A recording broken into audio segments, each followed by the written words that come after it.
Kamusta mga boss? Welcome sa aking munting channel, ang Kanta Kwento. Kung nakaraan nga ay tinapik natin ang 5 things you may not know about Mission Souls, ngayon naman ay magfo-focus lang tayo kay Nace's Immaculate Alivio. Malalaman nyo nga sa kwento natin ngayon ang 5 bagay na marahil hindi pa alam ng karamihan sa inyo ng mga tungkol sa kanya. Ngulit bago tayo magumpisa, kung bago ka dito sa ating channel, hihingin ko po muna ang inyong like at subscribe bilang suporta sa ating channel at sa ating Facebook page. Paki-comment mo din kakwento kung taga saan ka para malaman ko kung hanggang saan umabot ang kwento nating ito. Maraming salamat! Batid naman natin na sobrang dami na ang nagre-react ng video sa family band Mission Souls. Ngulit dito sa Kanta Kwento YouTube channel natin ay hindi lang tayo magre-react, kundi aanamin rin natin dito ang mga kwento na hindi na nako-content ng iba. At syempre, sasamahan rin natin ang ating kwento ng mga konting kantahan. Kaya dito lamang yan. Samahan niyo ako hanggang dulo. Huwag na nating patagalin pa. Umpisahan na natin ang 5 bagay na hindi niyo alam tungkol kay Nace's Immaculate Alivio. Una nga dito ay ang kanyang pagkahilig sa larong basketball, badminton, at siya nga ay pursigido rin sa kanyang pag-workout. Healthy living ang ating Naces.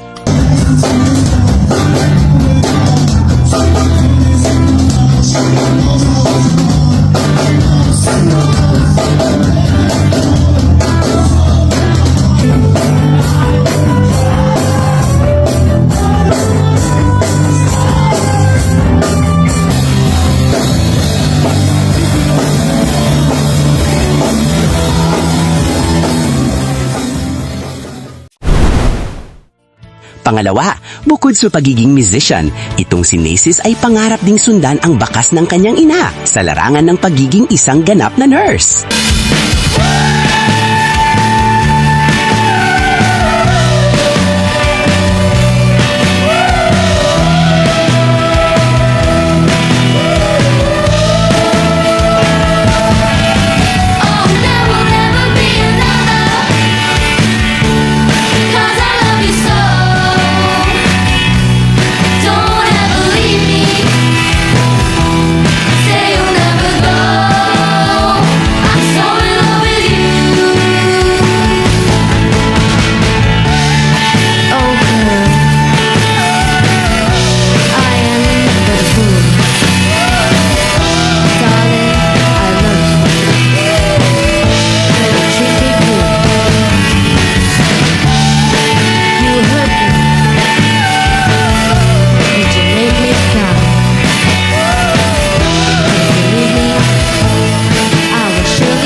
Pangatlo, alam nyo ba na nagsimula lang matuto si Naces sa pagpapiano noong 2022 lamang at sa pagbe-bass naman ay noong 2023 lamang.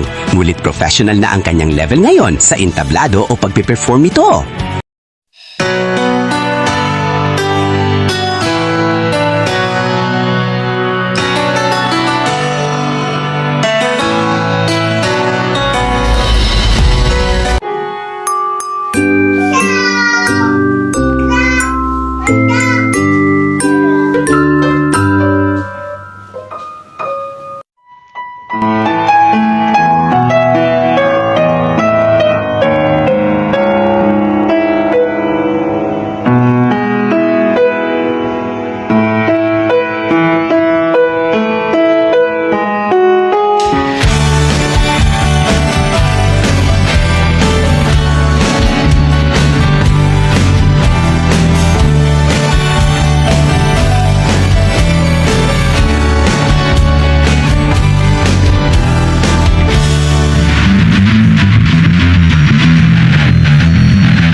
Pang-apat, nabanggit ko na nga na ang mga kasunod na pangalan ng 4 na magkakapatid ay hinango lahat sa Biblia, dala nga ng kanilang relihiyosong pamilya. At alam niyo ba ang Naces na pangalan niya ay hango sa binalistad na pangalan ng kanyang ama na si Daddy Second, kaya Naces.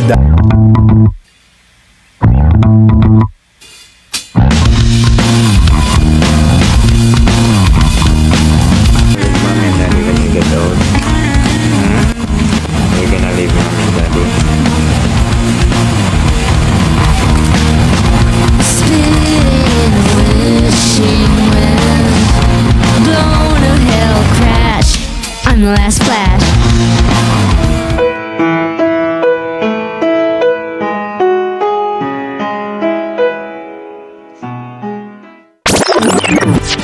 At panglima, ang kanyang kauna-unahang natutunan tugtugin sa instrumentong piano ay ang awiting Give Me One Reason.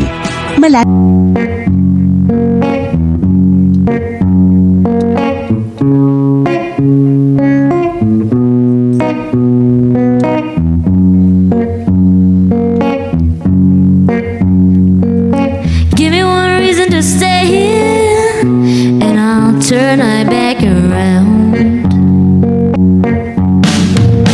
Baby, I got your number. Oh, and I know that you got mine.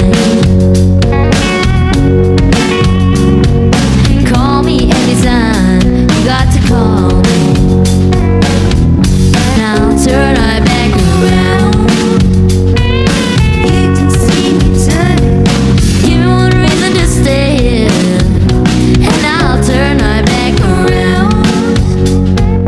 You can see. Malayo pa nga ang mararating sa edad niyang 16 years old at mas marami pa siyang matutunan pang mga instrumento na madadagdag niya sa kanyang kahusayan. Ang ating mga pinagbasihan sa ating 5 marahil din natin alam tungkol kay Nasis ay hinango natin ito sa mga research at past na mga interview sa pamilya. Kaya lahat nga ito ay legit mga kakwento. Pero alam ko ang iba sa inyo ay marami ding mga insight at mga alam patungkol dito kay Nasis. Share nyo naman sa amin mga kakwento. Ibahagi nyo sa ating comment section o hindi kaya ibahagi nyo sa kauna-unahang Facebook group ng Family Band Mission Souls, ang Mission Souls Army FB group. Kita-kita tayo doon mga kakwento. At mismo si Ma'am Sheena nga ang isa sa mga admin natin doon. Siya mga kakwento. At syempre huwag kalimutan mag-subscribe sa Mission Souls at dito rin. Kung bago ka dito sa ating channel, hihingin ko po muna ang inyong like at subscribe bilang suporta sa ating channel at sa ating Facebook page. Paki-comment mo din kakwento kung taga saan ka para malaman ko kung hanggang saan umabot ang kwento nating ito. Maraming salamat! At sana mga kakwento ay mag-join kayo sa ating membership. Ito'y 25 pesos lamang upang ma-access nyo ang ating mga special emoji para sa comment section at mga early access sa ating mga content at marami pang iba. Salamat na agad mga kakwento. Salamat sa pagsama sa akin hanggang dito sa dulo ng ating kwento. Muli, ito ang Kanta Kwento na nagsasabing mabuhay ang talentong Pilipino. Kanta kwento, sabay-sabay tayo.